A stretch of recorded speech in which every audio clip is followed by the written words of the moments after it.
সাকিব আল হাসানকে নিয়ে যেন বাংলাদেশের প্রত্যেকটা খেলোয়াড়, কোচ, বিসিবির সব সভাপতি থেকে শুরু করে যত লোক আছে সবাই যেন বিরক্ত করে একটা ভাব। সাকিবকে নিয়ে কথা বললেই তারা যেন উল্টে যেতে পারলে বাঁচে।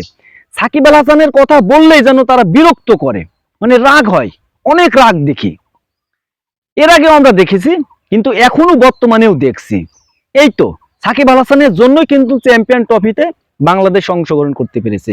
ওই ম্যাচটা যদি সাকিব আল হাসান ভালো কিছু না করতো তো আজ আছে চ্যাম্পিয়ন ট্রফিতে অংশগ্রহণ করতে পারতো না বাংলাদেশ।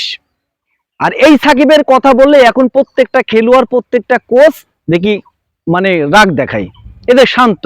আজকে সাংবাদিকের সাথে কি বললো যে আপনারা এই প্রশ্নটা বারবার করেন কেন, একটা রাগ দেখলাম সাকিবের কথা বলার পরেই, কিন্তু রাগ দেখলাম যে সাকিব ভাইয়ের কথা তো সবার কাছেই বলেন, আবার এটা এখন বলতে হবে কি করতে?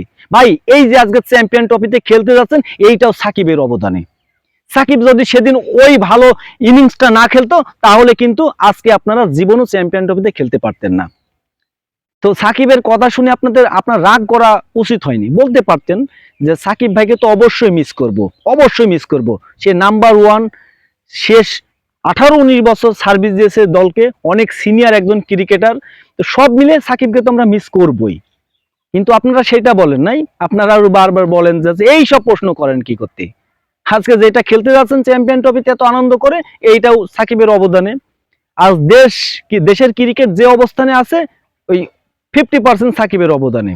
তাই সাকিবকে নিয়ে এত এত রাগ করার কিছু নাই।